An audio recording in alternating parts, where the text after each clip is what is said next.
אהלן הילה, ערב טוב. שלום, ערב טוב. אהלן, אתם טוב יכולים לראות אני רוצה אותך. רגע להגיד איזה, אני רוצה רק להגיד איזה מילה לפני שהילה מתחילה. אה, זכות גדולה, באמת גדולה שלנו, שהילה נמצאת איתנו בערב הזה. אני לא יודע אם אתם, יצא לכם לשמוע משהו על המרכז חוסן של שדרות. זה מרכז חוסן שכל שנה בערך כותב את הדור הבא של עולם החוסן. מרכז החוסן של שדרות הוא מהמם בכל קנה מידה, בכמה וכמה מישורים, בטח הילה תספר לנו, ומכל העולם באים לשמוע איך מנהלים חוסן לפי השיטות שהילה בעצם מייצרת שם במרכז החוסן בשדרות. אנחנו ממש ככה, כבוד גדול בשבילנו שאת יכולה, שפינית זמן, בזמן כל כך מטורף, לבוא ולהיות יחד איתנו ולתת לנו קצת מהטוב שיש לך להשפיע עלינו. תודה רבה הילה. תודה לכם. אני נכנסתי הביתה לפני 5 דקות, לכן ברשותכם אנחנו נעשה את זה בעל פה ולא עם מצגת, ובעזרת השם ב-6 אחרי המלחמה ניפגש, ואם תרצו אז גם ככה תהיה לכם תורה סדורה. תומר, אמא זקוקה לשקט. תודה, תודה רבה. הקהילה הביאו לפה עוגה. עוד מעט אני אכין לי קפה ואני אשתה עם עוגה. תודה, תומר. להתראות. אז ערב טוב, נעים מאוד, אני הילה גונן ברזילי, אני מנהלת את מרכז החוסן בשדרות. יש לי את הזכות הגדולה מאוד לעשות את זה כבר 13 שנים. אני נמשכת לעיר הזו כמו פרפר לאש, לא כביטוי באמת. טראומה ביטחונית היא חלק בלתי נפרד מהחיים במדינת ישראל, ובעוטף עזה ובשדרות חווים את זה כבר 23 שנים. כאשר האירוע הזה שמתרחש בשבועות האלה, החל מה7 באוקטובר, הוא למעשה אירוע בקנה מידה מאוד מאוד גדול, בסדרי גודל שלא הכרנו, והוא דורש מאיתנו גם כוחות נפש וגם יכולות וגם התארגנות מסוג אחר. אני רוצה שנדבר היום על המושג הזה חוסן. מה זה בכלל חוסן? חוסן זה מילה שנהוג להשתמש בה. כל אחד שני אומר היום חוסן חוסן. בואו ננסה להבין מה זה אומר. שנייה, בסדר? תומר, להתראות, לסגור דלת. קבלו את התנצלותי. אז נדבר קצת על המילה חוסן ועל איך מפתחים אותו. ואולי נתחיל ככה עוד לפני המילה חוסן, נדבר על ההיבט הזה של הטראומה. מתי אדם חווה אירוע כאירוע טראומטי?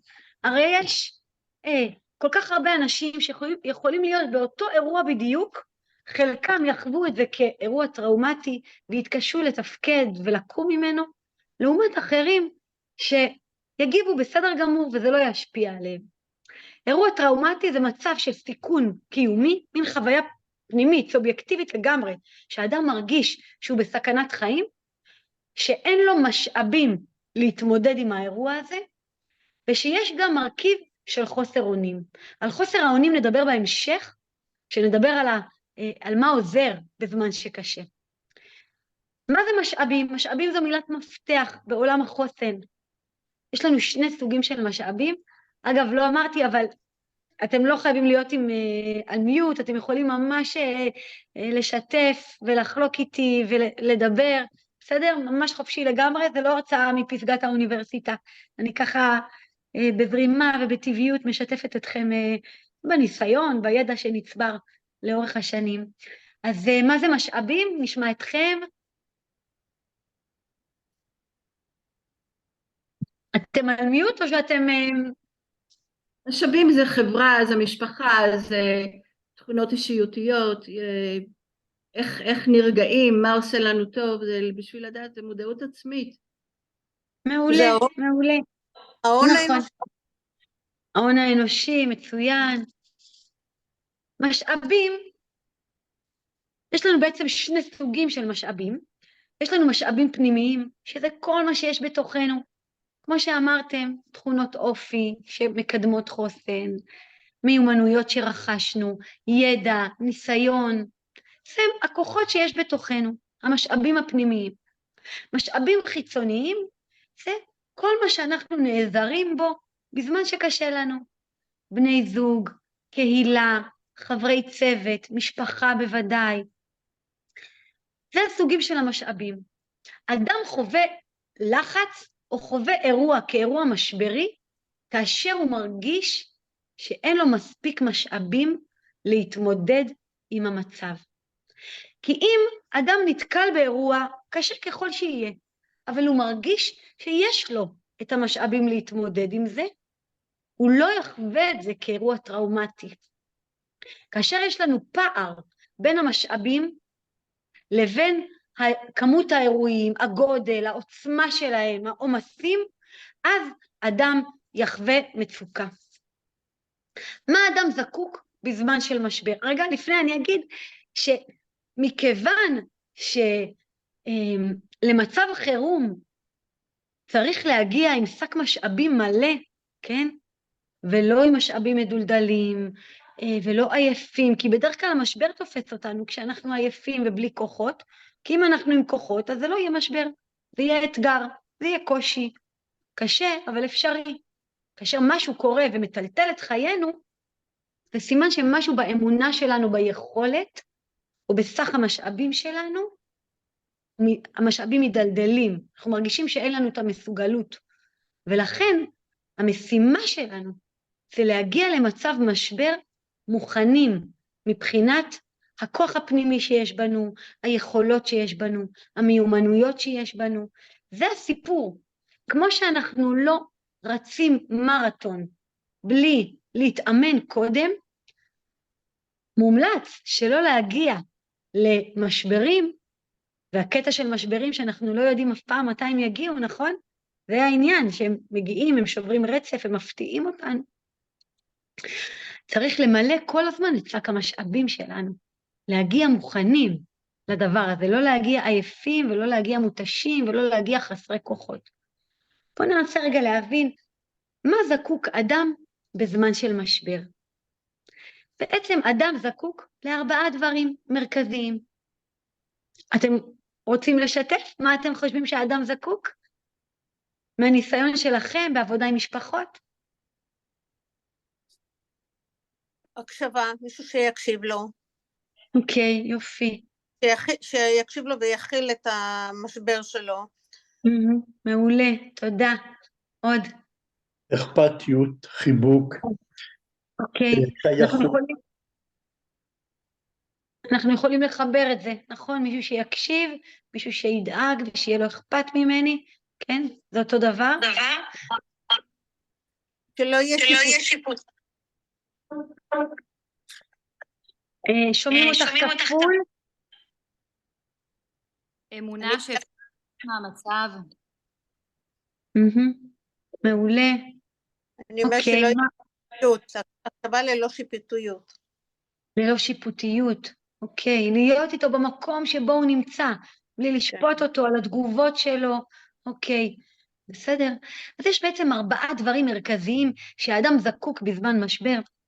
הדבר הראשון כמובן, בואו ניקח את האירועים האחרונים שטרפו את חיינו ואת חיי המדינה, האדם זקוק קודם כל להצלת חיים, לדעת שהגוף שלו בסדר, נכון? אחר כך נטפל בנפש, אבל הנפש צריכה גוף לשכון בתוכו. אז קודם כל, הצלת חיים, הישרדות, צרכים הישרדותיים. לכאן אני מכניסה גם אתגרים של פיטורים, כן? זה היבט של הישרדות, אדם שמפטרים אותו, ממש החוויה היא של ערעור על הקיום ממש. זה הדבר הראשון. דבר שני שהאדם זקוק לו זה מידע. מידע מה קרה, מתי קרה, מתי זה ייגמר.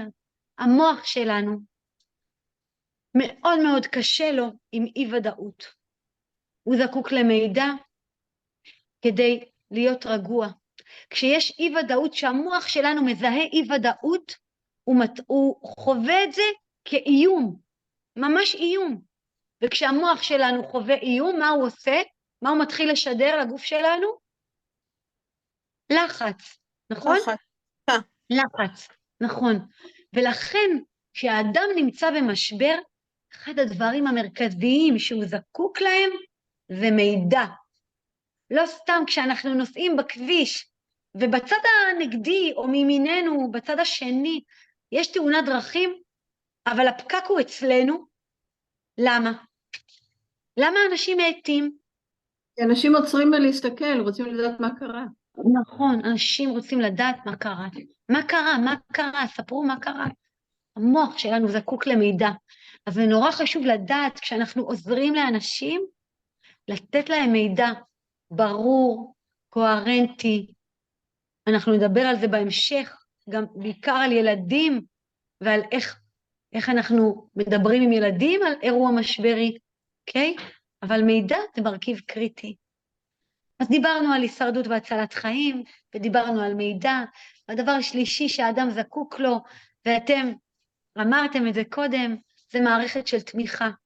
זה צורך חברתי. האדם הוא חיה חברתית, הוא יצור חברתי. אבל יש לנו נטייה, בזמן שקשה לנו, להסתגר, להישאר לבד. זה איזושהי תנועה הפוכה. זה כביכול נורא ברור. קשה לך, תשתף, תדבר, אבל זה הפוך. לפעמים אנשים מתביישים. אני יכולה לתת לכם דוגמאות מסדרות. אנשים מגיבים אל מצב החירום בכל מיני אופנים, שלפעמים הם מתביישים לספר, שלא יחשבו שהם אולי יצאו מדעתם,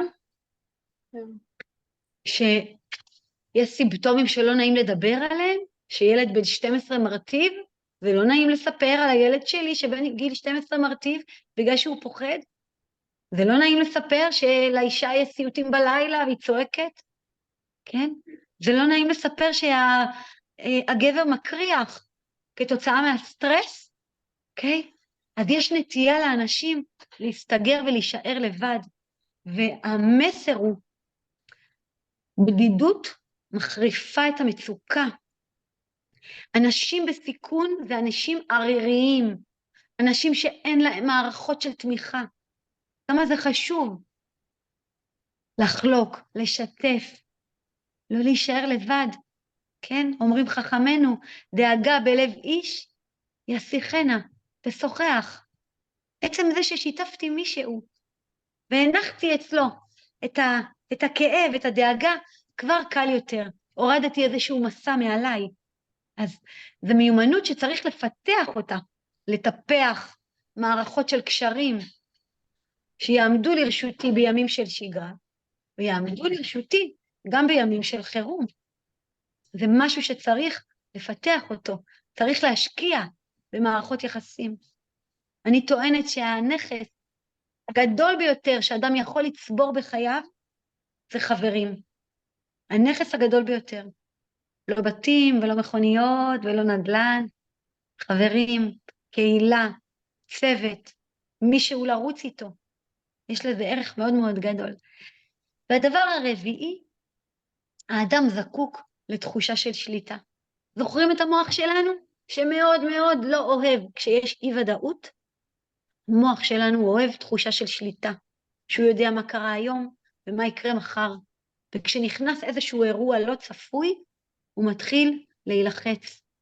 אנחנו זקוקים לשליטה, ובתוך הדבר הזה אנחנו זקוקים למנהיגות, למישהו שיקח מאיתנו את הדאגה. חיילים מוכנים ללכת אחרי מפקד שאומר אחריי, כי הם סומכים עליו בעיניים עצומות. אנשים או משפחות במשבר יסמכו עליכם וילכו אחריכם בעיניים עצומות ויתנו לכם להיכנס להם לחשבון הבנק ולעזור להם לעשות סדר, או ייתנו לכם להיכנס אל תוך המשפחה, אל השריטות הכי עמוקות, כי הם זקוקים למנהיגות, למישהו שיקח מהם את הדאגה. זה הדבר הנוסף. אז בעצם אמרנו 4 דברים, אני רגע מסכמת. הישרדות והצלת חיים, מידע, תמיכה וצרכים חברתיים, ותחושת שליטה ומנהיגות. האם לדעתכם אפשר להתכונן למצב של חירום? מה דעתכם? האם אפשר להתכונן למשבר? הרי הקטע של משבר, אמרנו, שורש של משבר זה שבר, הוא שובר רציפויות, הוא שובר לפעמים את כל מה שידענו על העולם, על עצמנו, הוא מטלטל אותנו. האם אפשר להתכונן למצב של משבר בחיים? מה אתם חושבים? לא. כל מי שאומר צריך גם להסביר למה הוא אומר את מה שהוא אומר, בסדר? אז מי אמרה לנו לא? נשמח ככה אם... כן, תגידי את השם. ירדנה. ירדנה, היי. היי. יהיה קשה מאוד להתכונן לסוג של משבר כזה. מה שכן, זה שאנחנו מראש צריכים, כל אחד מאיתנו, לתרגל מיהו האדם הקרוב אליו, שהוא יכול אליו לפנות ברגע שמשבר. לא משנה כרגע. בין השאר, נכון, בין השאר. אלא לזהות מי האדם. אנחנו לא יכולים להתכונן מעבר לזה שהוא בן שיח. חברה, בן זוג, כרגע זה לא... תודה רבה. אז התשובה שלך היא שאי אפשר. מי חושב אחרת? מי רוצה לחזק את העמדה שנאמרה כאן קודם? הייתי רוצה להביע איזה משהו קצת מהמבט של יד תמר. אני חושב שבארבעת הדברים שאמרת, ודרך אגב כבר שמעתי את זה ממך שבוע שעבר, וכבר הפצתי את זה לכל כך הרבה מקומות, וכולם אמרו לי וואו, עושה לי כל כך הרבה סדר מה זה חוסן. אבל אני חושב שאי אפשר להתכונן להכל, אבל אפשר לייצר הרבה מאוד פלטפורמות מתוך הדברים שאמרת, שנותנים הרבה יותר כוח. לדוגמה, כשדיברת על הנושא של מידע, זה אחד הדברים שנמצאים בתוך התורה שאנשים פה למדו במסגרת הקבוצות של יד תמר, כן, אז מייצרים את המידע מראש. אנחנו יודעים שיש דאטאבייס של כל מיני אינפורמציות שחשובות לאנשים, בוודאי לייצר את המעגלי תמיכה מראש, ברגע שאנשים נכנסים לתוך הסיפור הזה, אז יש להם כבר לאן ליפול מה שנקרא, יש להם פולבק כזה מסודר של הדברים. ומנהיגות, אז גם אם אין מנהיגות מדינית, אז לפחות אם יש מנהיגות של הקהילה שבה נמצאים, זה גם משהו. מעולה, אז תכף נדבר באמת על קהילה, תודה רבה על זה. אני חושבת, תהילה, שזה לא נכון שאי אפשר בכלל להתכונן לשום דבר, כי אנחנו לא יודעים למה להתכונן. אבל כמו שאמרת שיש משאבים פנימיים וחיצוניים, ככל שאתה יותר בונה משאבים פנימיים של כוחות, של אמונה, של... אני לא יודעת אפילו להגדיר מה, אבל מן הסתם יש. ומשאבים חיצוניים, כמו שעושים ביד תמר בעצם, שזה בנייה של התמיכה הקהילתית. אז אתה לא יודע למה להערך, אבל כשקורה משהו, אז יש לך את מה לארגן. רבקה, התלמידה מצטיינת ממש, תודה רבה על זה. למצב חירום אפשר וצריך להתכונן, בוודאי שאפשר וצריך להתכונן. איך אנחנו עושים את זה? איך מתכוננים למשהו לא צפוי? אנחנו בונים חוסן. אנחנו בונים מאגר של מיומנויות, של כלים, ובונים עמדה בתוכנו שמסייעת לנו להתמודד בתקופה קשה. מיומנויות וסל של משאבים שישרתו אותנו בתקופה קשה. בוודאי שאפשר להתכונן. אי אפשר להתכונן לכל דבר בדיוק. אף אחד לא ידע שהחמאס יחצה את הגדר ויעשה את מה שהוא יעשה, אבל בוודאי מי שיש בו חוסן יצליח להתמודד הרבה יותר טוב, לעומת מי שלא עסק בהתארגנות נכונה למצבי חירום ולמצבי משבר. ועכשיו נדבר על זה, על מה זה בכלל חוסן ואיך עושים את זה. בסדר, אני שנייה אבקש כאן שקט מהילדים.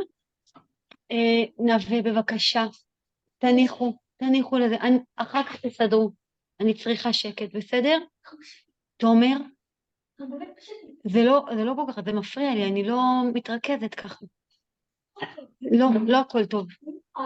תומר, אני צריכה שקט, אין לי קליטה שם. סליחה. ילדים חמודים? לא. אתם לא מתגנים את זה עכשיו פה. אני מסיימת את ההרצאה ותוכלו לתגן מה שתרצו. סליחה ממש, אני אפילו לא... אני עושה את זה מהפלאפון, אז אני לא יודעת איפה המיוט. זה חוסן. זה חוסן. אוקיי, בואו נדבר על מה זה בכלל חוסן, ומה הם אבני הבניין שיסייעו לנו בהתמודדות עם מצבים קשים. חוסן זה היכולת של האדם להתמודד עם מצב של משבר, שינוי או קושי, להתאושש ממנו, לחזור חזרה לתפקוד כמה שיותר מהר, ויש גם את העניין של צמיחה מתוך קושי. לא כולם מצליחים לצמוח מתוך הקושי, אבל אם כבר אנחנו עוברים את זה נכון, מה שנקרא, אם כבר שילמנו את שכר הלימוד, אז לפחות שיהיה גם לימוד. מה הם המרכיבים של אותו החוסן? אני חושבת שהדבר הראשון בכל הסיפור הזה של היכולת שבו אנחנו מתמודדים, זו ההבנה שהתמודדות זה עשייה אקטיבית. לעשות פעולות מכוונות, לשפר את המקום שבו אני נמצאת, אני ומשפחתי, לעשות פעולות מכוונות. זה הדבר הראשון. אם אדם שוכב על הספה ועם הרוח ושואלים אותו איך הוא מתמודד, והוא אומר, מה אני אעשה מתמודד? זה לא נקרא להתמודד. להתמודד זה לעשות פעולות שישפרו את מצבי. לקחת את האחריות חזרה פנימה ולהגיד, מה בתוך הכאוס הגדול, בתוך המשבר, בתוך הקושי, מה תלוי בי. זה הדבר הראשון, התמודדות. הדבר השני, המרכיב השני שאני חושבת שהוא מאוד חשוב, זה לבנות בתוכנו יכולת לא להתפרק. אני אוהבת לתת את הדוגמה של נחום תקום, הבובה הנחמדה הזאת שנותנים לה מכה והיא קמה, ונותנים לה מכה יותר חזקה ושוב היא קמה. יש במרכז כובד שמאפשר לה לקום. זה בדרך כלל חול או מים. איך אנחנו מפתחים בעצמנו את אותו מרכז כובד פנימי שיאפשר לנו אחרי כל טלטלה, אחרי כל משבר, אחרי כל קושי, לקום חזרה להתאושש ממנו. מסיבת חיים, זה לא דבר פשוט. זה חוסן, בונים אותו בשגרה, בונים אותו ביום-יום. לא במצב משברי פתאום מתחילים לפתח חוסן, אלא עוד קודם לכן. בונים בתוכנו, ממש תדמיינו, עמוד שדרה פנימי של יכולות ומיומנויות וכלים שיעזרו לנו. הדבר השלישי שבעיניי הוא מאוד חשוב, זה היכולת לפתח גמישות ולא להיבהל מכך שהמציאות השתנתה. חכמינו זיכרונם לברכה אומרים, לעולם יהא אדם רך כקנה ולא קשה כארז. עכשיו בינינו, מי קורא לילד שלו קנה? יש פה מישהו שלילד שלו קוראים קנה סוף? לא, נכון? אנחנו קוראים לילדים שלנו ארז ואלון ודקל ותומר, עצים חזקים מאוד. אבל חכמינו היו חכמים. מה יש בו בקנה הסוף הזה? שחכמינו ממליצים לנו לאמץ את אותה מידה שיש בקנה. הקנה הוא גמיש. כשמגיעה הרוח או סופה, הוא יכול לנוע עם כיוון הרוח, וכך הוא לא נשבר. כי כשמגיעה סופה גדולה, גם הארז הגדול והחזק והיציב יישבר.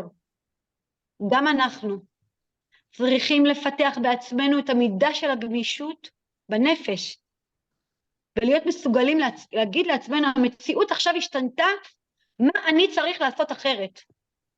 מה נדרש ממני? איזה חישוב מסלול מחדש אני צריך לעשות? איזה תפיסת עולם שעד עכשיו החזקתי בה, אני צריך לשנות. זה הסיפור, לפתח מידה של גמישות. והדבר הבא, זה אולי הוא החשוב ביותר, זה תחושת המסוגלות. אם אני מאמינה שאני מסוגלת לעבור את המשבר הזה, ובמידה רבה, מה שיקבע, אם כך יהיה. אם אני אגיד לעצמי שאני לא מסוגלת, אני לא מאמינה, אין לי כוחות, ככל הנראה זה מה שיהיה. תחושת מסוגלות זה לבנות בתוככם, וגם באנשים שאתם מלווים ועובדים איתם, לבנות את האמונה ביכולת שלהם. אני מסוגל. המצב קשה אבל אפשרי. לא להגיד אין לי כוח, אלא להגיד כן יש לי כוח. יש לי כוח, אני מסוגל. אין אדם פה, או בכלל בעולם הזה, שלא עבר דבר אחד או שניים בחייו, התמודדות, משבר, אובדן קשה. כולנו עברנו, כולנו מתמודדים. אז לכל אחד כבר יש ניסיון, ולכל אחד יש סט של תכונות אופי, שיכולות לעזור לו ולשרת אותו. וגם גישה מאוד עוזרת, גישה, וגם מערכות של תמיכה. האנשים שאין להם, הם יזדקקו לעזרה, ובשביל פה אתם נכנסים לתמונה. כדי לעזור. מה עוזר כשקשה לנו? רגע, מישהו רוצה להתייחס, לשאול שאלה על מה שאמרנו עד עכשיו? אני אשמח לשמוע אתכם. את מדברת על פיתוח, פיתוח גמישות, פיתוח מסוגלות, פיתוח, אז את מדברת על לבנים שצריכים להיבנות במשך החיים, לא להגיע נכון. לגיל 50 ופתאום לגלות, או 60 ולגלות שאין לך את הדברים האלה, אין לך את הגמישות לתחושת מסוגלות, אז נכון. זה נכון. סוג של תקיעות. נכון מאוד. חוסן זו משימת חיים. זו משימת חיים. אתם יודעים, בגרויות אפשר להשלים, אבל ללמד את הילדים שלנו התמודדות, ולחזק את תחושת המסוגלות שלהם, ולפתח גישה חיובית לחיים. זה דברים שצריך לעסוק בהם יום-יום. זה משימת חיים. בוודאי שאי אפשר להגיע לגיל 60 ולהתחיל. תמיד, חוסן זה לא תכונה מולדת, צריך לומר את זה מאוד ברור. חוסן זה תכונה שהיא נרכשת, אפשר לפתח ממש כמו שריר. כמו שאתם הולכים לחדר כושר ואתם מחזקים את השרירים שלכם הפיזיים, יש חדר כושר נפשי וצריך לעסוק בו. מערכת חיסון מוטרית. מה? זה מזון נפשי. צריך לרכוש אותו במשך חיים. נכון, לגמרי. אני רוצה לדבר על מה עוזר כשקשה, ולהתחבר לנושא הזה של החוסן של הקהילה. דיברנו קודם על זה שבדידות מחריפה מצוקה, וכמה ההתמודדות היא אחרת לגמרי, כשאתה מוקף בקהילה, ושיש לך תמיכה ועזרה של משפחה, של בני זוג, של צוות, אל מול אנשים שהם בודדים. אני רוצה לספר לכם, קודם כל מה זה חוסן קהילתי, אתם יודעים להגיד? אז ההגדרה של חוסן קהילתי זה היכולת של קהילה להשתמש בכוחות פנימיים, לעזור אחד לשני, עם מינימום תלות בכוחות חיצוניים, אוקיי? מינימום תלות. לפני 20 שנה, מתנדבי לב אחד, היו משתלטים על העיר שדרות, משתלטים עליה, מחלקים משלוחי מנות שהיו מספיקים מפורים עד פורים בשנה הבאה. כאילו מה שילדים זקוקים בחירום זה כמות כזו של סוכר. הם היו מחלקים טלוויזיות, מה הקשר טלוויזיות לקסמים? היו משתלטים על העיר, עוזרים למסעודה. היום המצב שונה לגמרי, היום העיר שדרות עוזרת לאנשים אחרים מהידע והניסיון שהיא רכשה. היא שינתה את הגישה, שינתה דיסקט. לקהילה יש כוחות לעזור לעצמה. מינימום תלות בכוחות חיצוניים. זה חוסן של קהילה. ערכים של ערבות הדדית, של נתינה, של סולידריות. זה חוסן של קהילה. ואני רוצה לספר לכם על מחקר מרתק של פרופסור דניאל אולטריץ', יהודי חרדי, פסיכיאטר, חוקר, הוא בעצמו איבד את הבית שלו באיזושהי רעידת אדמה בארצות הברית, והוא עשה מחקר על הצונמי ביפן, לא תאילנד, יפן, 2011. הוא ניסה להבין איך זה יכול להיות שיש מקומות שבהם יישובים שלמים, אזורים שלמים נמחקו לגמרי, כל האנשים מתו, הבתים נמחקו, לא נותר דבר, לעומת יישובים, אזורים סמוכים, שכולם ניצלו. הוא עשה מחקר, היו לו כל מיני השערות, עוצמת הרוח, הכיוון, החוזק של המבנים. הוא גילה דבר מדהים, לא עוצמת הרוח, ולא הקרבה לים, ולא החוזק של המבנים. הדבר היחיד שעשה את ההבדל היה שבמקומות שבהם ניצלו אנשים, הייתה היכרות טובה בין השכנים. אני לא מדברת אפילו על סולידריות וברמות העמוקות. היכרות טובה בין שכנים. הוא ניסה להבין למה, ואנשים שהוא חקר אמרו לו, תשמע, אנחנו התארגנו מהר עם המשפחה לברוח מהצונמי, לעלות על מקום גבוה, אבל ידענו שפה מולנו יש קשיש, והוא לבד, וידענו שכאן יש חד-הורית עם 7 ילדים, וידענו שכאן יש נכה, וכאן יש ההיכרות הטובה בין השכנים, יצרה תחושת מחויבות אחד לשני, ואנשים עזרו אחד לשני, ויחד הם ברחו ועלו על מקומות גבוהים, וכך הם ניצלו. מה אני לומדת מהדבר הזה? היכרות טובה בין שכנים, זה לא nice to have, זה לא איזה נחמד שאומרים לי שלום במעלית, איזה נחמד שאני יכולה לדפוק בדלת של השכנה ולבקש סוכר. זה לא nice to have, זה must to have. זה מציל חיים, היכרות טובה מצילה חיים, והדבר הזה הוא מאוד מאוד משמעותי, וצריך לעסוק בו, וצריך לפתח חוסן של קהילה. היום אנחנו גם בדור כזה שאנשים נכנסים ישר לחנייה, סוגרים אותה, החומות הן מאוד מאוד גבוהות. סבתא שלי, זיכרונה לברכה, היא שואלת אותה מה זה קהילה. היא אומרת לי פתאום אמרת לי מה אתם לומדים באוניברסיטה על חוסן קהילתי?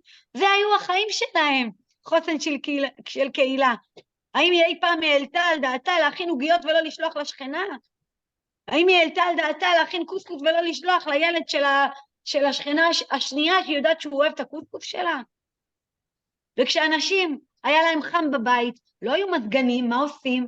יוצאים לספסל בגינה, ושם מתרחש קשר ואינטראקציה וחיבור. היום אין לנו את הדבר הזה. שנייה רגע, אני ממש ביקשתי לא לתגן כשאני עושה את ההרצאה. זה לא מכבד בכלל, זה לא מכבד. לא אתה אומר, האנשים הנחמדים שחיכו לי עד שהצטרפתי, רוצים לשמוע את מה שיש לי להגיד.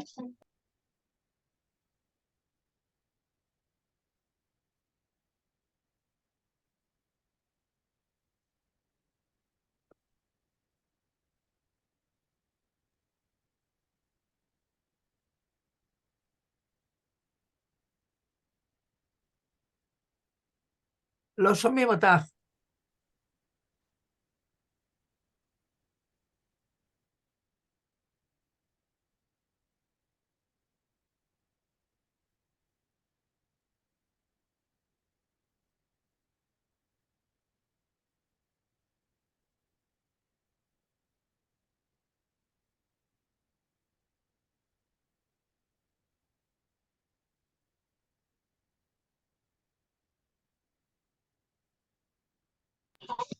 ממש קבלו את סליחתי. שומעים אותך עכשיו. מה? שומעים אותי, בסדר, אני אומרת, קבלו את סליחתי על הדבר הזה. אלה לא ימים רגילים. תהילה, הכל בסדר, זה הכי אותנטי וזה מראה לנו בדיוק את המאחורי הקלעים של כולנו.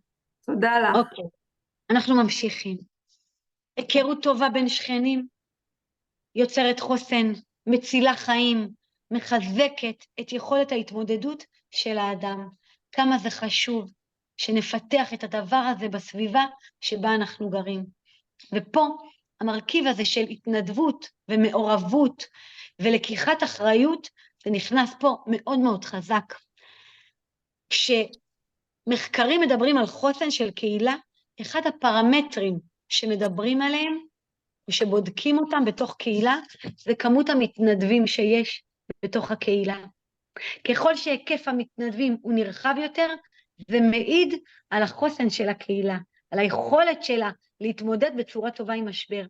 אני מגיעה אליכם משדרות, שדרות היא מודל ודוגמה לחוסן של קהילה, לאנשים שעוזרים אחד לשני, לאנשים שתומכים אחד לשני, לאנשים אני אוהבת לספר את הדוגמה שאנשים המבוגרות בסדרות, כשיש צבע אדום, ויש רק 15 שניות לרוץ למרחב המוגן, לפני שהן רצות לממד, הן הולכות לפתוח את הדלת הראשית של הבית, שאם מישהו עובר ברחוב ואין לו מקום מוגן להיכנס אליו, הוא יוכל להיכנס הביתה, לבית שלהם, שזה דבר מאוד מאוד מרגש וגדול. אז יש שם ב-DNA חיבור בין שכנים וקהילתיות מאוד מאוד מיוחדת, וזה משהו ששווה לטפח אותו ולפתח אותו בכל הקהילות בארץ, בעיקר במדינת ישראל, כשאנחנו חיים תחת חירום, כשיש לנו אירועים שמתפרצים עלינו, לא תמיד לא מודיעים עליהם מראש, נכון? אז התנדבות היא גורם מחסן, וכמה חשוב לעזור לקהילות להתארגן תוך שימוש בכוחות פנימיים. אני רוצה רגע לעצור ולחזור אליכם, אחד לשאול אתכם, האם יש לכם שאלות עד הרגע הזה? האם הייתם רוצים שאני ארחיב, שאני אתן דוגמאות? מה הייתם רוצים? אני פה בשבילכם. רוצה לשאול משהו, הילה? כן, בשמחה. לשאול ולומר, קודם כל ממש ריגשת אותי, אני שדרותית. היום מטבעון המשפחה שלי אבל עדיין בשדרות, אז ככה הזכרת לי את גיידמק והאוטובוסים לפני 20 שנה, שהורידו את כולם לאילת והתחילו לחלק מחשבים מ-IDB וכזה. נכון. רגע זיכרון עבר. אז שדרות היא באמת דוגמה מצוינת. אני חושבת על אחותי שפונתה מחולית ועל הקהילה שלה, אפרופו הממדים והצלות חיים שהיו שם, וזה נובע מתוך העובדה שקיבוץ מאוד מאוד קטן. ושדרות באמת, שוב אני חוזרת ואומרת, היא כנראה דוגמה מאוד מיוחדת. מה קורה כשמדובר ביישובים גדולים יותר? זאת אומרת, איך הקרבה נעשית בין השכנים, או איך הקהילתיות מתחזקת, החוסן הקהילתי במקומות שהם דווקא גדולים יותר. אוקיי, אז שאלה מצוינת, שווה להקדיש על זה אולי בנפרד, למידה, איזה פרויקטים אפשר לפתח ממש בתוך השכונות.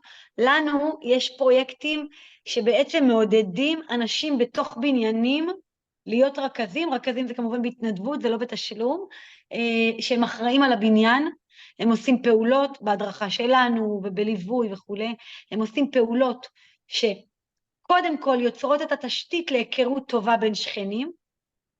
השלב הראשון בחוסן הקהילתי זה לייצר מרחב של יחד, נכון? מקום להיפגש. אם אני עובדת עד 7 בערב, נכנסת עם הרכב לחנייה, נשארת בבית ולא יוצאת, בתוך המסכים, אז אין סיכוי שאני אכיר טוב את השכנים שלי, נכון? ואין סיכוי שאני אדע לעזור להם, או אדע מה הם זקוקים, או מה אני זקוקה מהם בזמן של חירום. אז קודם כל מייצרים מרחב של יחד, זה לבנת היסוד. השלב השני זה לאתר את אותם משוגעים לדבר, אנשים שרוצים להיות מעורבים ואכפת להם, ולוקחים אותם ומכשירים אותם, והופכים להיות סוג של סיירת, ומטפחים אותם, והם בעצם האנשים שמהווים שגרירים של חוסן בתוך השכונות. יש בשדרות פרויקטים יפהפיים, יש עקרונות עבודה, יש תפיסה, יש תורה שלמה שנבנתה סביב הדבר הזה, וזה באמת לא על רגל אחת, אבל זה אפשרי, זה לגמרי אפשרי. לבנות אותה ביחד, לייצר קהילתיות בתוך בניינים, בתוך שכונות, לייצר פעולות משותפות, שאנשים יורדים מהבניינים ולוקחים חלק. יש תפיסה, יש מודלים, אבל זה לא על רגל אחת. תודה. הילה, אולי להמשיך את השאלה של שמרית. אני תוהה על השאלה הזאת כבר הרבה שנים. אנחנו מאוד טובים בלייצר חוסן במקומות שאנחנו מאותגרים, שיש כאילו, שיש משבר, שיש מתח, שיש מלחמה, שיש אויב חיצוני, ושם אנחנו רואים הרבה פעמים את החוסן בא לידי ביטוי, אנשים יותר מתנדבים, אנשים יותר תורמים ונותנים. איך אתה בכלל מגיע למצב שאתה מייצר חוסן במקום שהוא לא כזה, שאין איזה מתח מיוחד, שאין איזה מצב מלחמה, שאין איזה... אנחנו במצב מלחמה מעולים. ואני רואה את זה בהמון קהילות, שהרבה פעמים האתגר הוא בכלל לייצר איזשהו מינימום של אכפתיות אחד כלפי השני. אני בונה את החומה שלי, יישוב קטן, יישוב גדול, יישוב קטן בטח, ואני חוזר הביתה כמו שאת אומרת, מדליק את הטלוויזיה ומה אכפת לי מהשכנים, ועד שלא קורה משהו, גם לא אכפת לי מהם יותר מדי. איך מייצרים את זה? נכון. זו שאלה גדולה. קהילתיות, אני מאמינה שהיא צריכה להיות דרך חיים. זה משהו שבאמת צריך לייצר עניין. התפיסה שלי זה שהאדם רוצה להיות משמעותי. אני לא חושבת שמישהו רוצה שהחיים יחלפו על פניו, או שהוא יחלוף על פני החיים בלי להיות משמעותי, ואי אפשר להיות משמעותי רק לעצמך, כן? זה חייב להיות בחיבור לאדם אחר, אבל בוודאי יש לנו משברים. אנחנו בתקופה שיש בה משבר של משמעות, ויש בה משבר של זהות, ויש בה משבר גדול של בדידות, שזה התחיל עוד בקורונה, וזה באמת אתגר גדול, איך אנחנו מפתחים מנהיגות מקומית, ותחושה של שייכות, ורצון של אנשים להיות מעורבים. זה אתגר גדול, אבל זה אפשרי, אני לגמרי מאמינה שזה אפשרי. צריך לראות איך מאפשרים לקהילה להנהיג את עצמה, לראות מהם תחומי העניין שלהם, איך יוצרים גאוות יחידה, איך יוצרים תקווה משותפת, זה עבודה סיזיפית, זה חוטים דקים שצריך לתפור אותם, אבל אני מאמינה שהאדם רוצה להיות משמעותי, שיש לאדם רוח, לא מאמינה שהאדם רוצה רק להיות, סליחה, חמור עבודה, עובד, חוזר הביתה, יש כמיהה להיות חלק ממשהו, אבל אתה צודק, החיים הם כל כך אינטנסיביים ועמוסים, ולפעמים אנשים מתבלבלים, ואומרים, אני רוצה רק שקט, לא מעניין אותי כלום. אבל ברגע שהאדם חווה משהו, והוא יודע שהוא לבד, אני בטוחה שהוא מרגיש את החוסר. אבל זה אפשרי, זה לא בלתי אפשרי, זה אפשרי, זה יהיה יותר ארוך, זה ידרוש משאבים וסבלנות, אבל זה לגמרי אפשרי. שומעים אותי?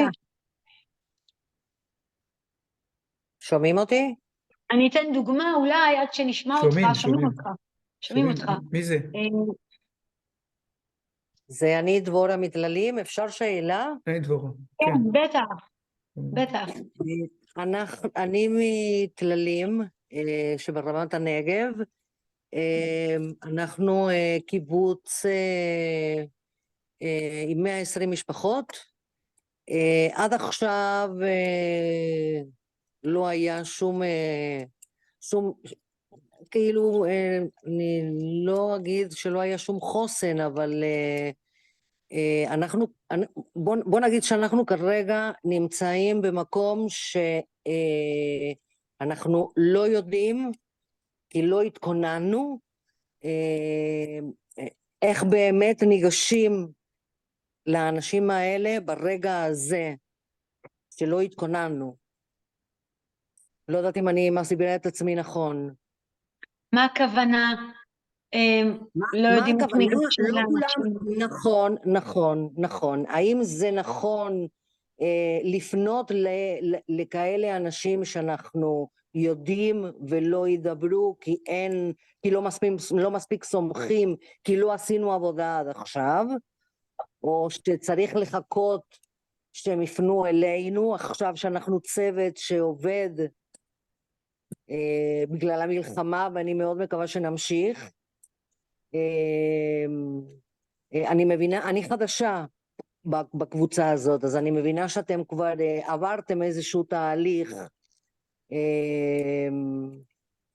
אז האם יש פתרונות קסם לרגע של חילוק? אני לא חושבת שיש פתרונות קסם, אבל אני חושבת שאפשר לראות הזדמנות גם בתוך הקושי. זאת אומרת, אם יש עכשיו איזושהי חוויה של דחיפות, של להתכונן, של להתארגן, לנצל לא יודעת אם לנצל זו המילה, אבל למנף את האירוע המשברי, את הדאגה המשותפת ליישוב, לעצמנו, לחיים, להישרדות, כדי להתחיל לייצר מנגנונים ותשתית של עבודה עם הקהילה. אבל אני שומעת מה שאת אומרת,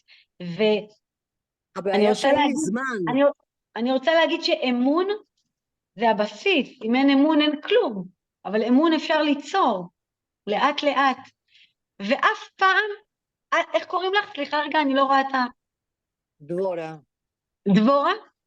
כן. אף פעם אל תצטערי, או אל תחששי לגשת לאדם, לשאול לשלומו. לפעמים מילה טובה, התעניינות, אכפתיות, יכולה להציל חיים, ממש להציל חיים. אני חושבת שאנשים שנמצאים במשבר, מחכים שיפנו אליהם. אני חושבת שאחד הדברים הכי קשים, זה להרגיש לבד בתוך זה. לא רק שאני מתמודדת עם קושי גדול, גם אני מתמודדת איתו לבד, אף אחד לא מתעניין, אף אחד לא מציע עזרה, אף פעם אל תהססי. אף פעם לא להסס להציע עזרה. לא, אני שואלת, וסליחה שאני ממשיכה עם זה וקוטעת את ההרצאה הנהדרת שלך, כי יש לנו באמת חילוקי דעות בצוות שלנו, שבאמת אני אומרת שכן צריך להתקשר, אפילו שאנחנו יודעים שהמשפחה חזקה ויש תמיכה, וכן לשאול מה העניינים, מה שלומכם, מה אתם צריכים, אנחנו פה. חד משמעית. אוקיי. חד משמעית. זה הבסיס, רגע להתעניין, רגע להגיד אנחנו יודעים שקשה כרגע, שיש לכם אתגר שאתם מתמודדים איתו, רק רצינו שתדעו שאנחנו פה. עכשיו, האתגר הגדול בקהילה, זה, אתם יודעים, יש מינונים שונים, יש אנשים שמאוד זקוקים לעזרה יותר אינטנסיבית ולחיבור וליום יום, יש אנשים שזקוקים רק לידיעה, שאם הם יצטרכו משהו, יהיה להם למי לפנות. אז צריך לעשות את המיפוי הזה, מי בקהילה שלנו, ממש אני אוהבת לסמן את זה כמו רמזור, אדום, ירוק, צהוב, אדום. ירוק זה אותם אנשים חזקים, שמסתדרים, שיודעים לעזור אחד לשני, שהם מרגישים מאוד בנוח לפנות וכו'. צהוב זה אלה שככה, ואדום, זה כן, אנשים בודדים, עריריים, אנשים שמתביישים, אנשים שהם סגורים, לסמן אותם ולהתחיל איתם, להתחיל לראות איך יוצרים איתם סוג של קשר ואמון, אבל בוודאי להציע עזרה, תמיד, תמיד, זה יכול להציל חיים. אוקיי, תודה רבה.